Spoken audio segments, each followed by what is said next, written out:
ассалому алайкум дӯстон, шумо дар шабакаи беҳтарин нокаутиҷӣ қарор доред ва мо имрӯз оиди суханони Муҳаммад Наимов пеш аз набард ва инчунин оиди прогноз ва муроҷиати президенти ташкилот Дана Вайт видео пешкаш мекунем. Дар ягон ҷо ба ҳузур нишаста лайкро зер кунед, мо боша видеоролика сар мекунем. Рафтем.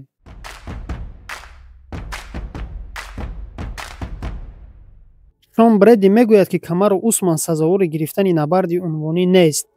фикр намекунам, ки эн Гери номзади навбатӣ барои камарбанд бошад.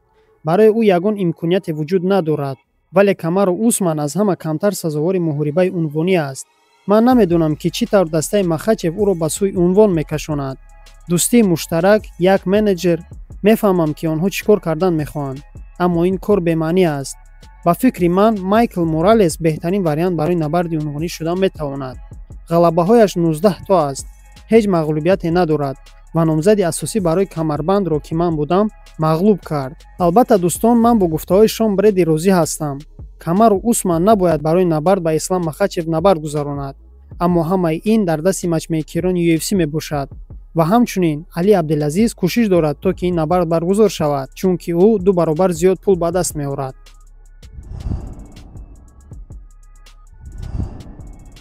Дана Вайт ба муборизони худ даъват кард, ки бренди шахсии худро созанд, на танҳо рӯй ба мубориза ва машқҳо фикр кунанд. ӯ муроҷиат кард, ки аз ин пас UFC платформа барои инфлюенсерҳост. инфлюенсерҳое, ки дар риштаи муҳорибаи омехта маҳорати кам доранд. дар ҳоле ки як чемпиони секаратаи ҷаҳон дар риштаҳои гуногун маҷбур аст 10 ғалабаи пайдарпайро ба даст орад, то ки ҳуқуқи номзадиро соҳиб шавад. боз як муборизи дигар, ки аз назари расонаҳо ҷолибтар аст, бо 1-2 мубориза ба набардҳои унвонӣ муаррифӣ карда мешавад. гуфтаҳои Дана Вайт чӣ маъно дорад дӯстон? Ин маънои онро дорад, ки ҳама чиз акнун ба вазъияти таваҷҷӯҳи тамошобинон вобаста аст. муҳим он аст, ки ту чӣ мегӯӣ ва чӣ қадар худро ҷасоратманд нишон медиҳӣ ва кадом кишварро намояндагӣ мекунӣ. аз ин пас ҳар ҷанговари ташкилот ғайр аз набард кардан бояд дар шабакаҳои иҷтимоӣ фаъол бошад. обуначиҳои зиёд, диққатҷалбкунӣ ба воситаи шабакаҳои иҷтимоӣ. ин сару садоҳо пас аз эълон кардани набард барои унвони муваққатӣ вазни сабуки UFC миёни Пэдди Пимблет ва Гейҷи пайдо шуданд ва бисёре аз мухлисон норозигии худро баён карданд, чунки ҳама дар фикри он буданд, ки Арман Сарукян номзади навбатӣ барои набарди унвонӣ аст. аммо Дана Вайт ва матчмейкерони UFC ҳамаро ба эълони набарди Пэдди Пимблет ва Гейҷи дар ҳайрат гузоштанд. ҳамчунин Дана Вайт оиди муҳорибаи Хилмани тоҷик бо Сантос сухан кард. ин мубориза бо раванди Наимов рост нахоҳад омад. сафедпӯшони бразилиягӣ дар ҳама ҳолат фазои муборизаро дигар мекунанд.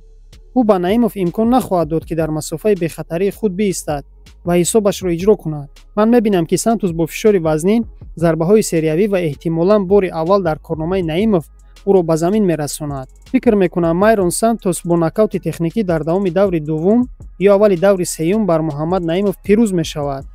барои Хилман ин як садамаи калон хоҳад буд, аммо ман медонам, ки ӯ аз ин дарси хуб гирифта бармегардад. дӯстон, то мусобиқаи UFC 323 ки ҷанговари мо Муҳаммад Наимов бар муқобили ҷанговари бразилиятабор Майрон Сантос баромад мекунад, 5 рӯз боқӣ мондааст.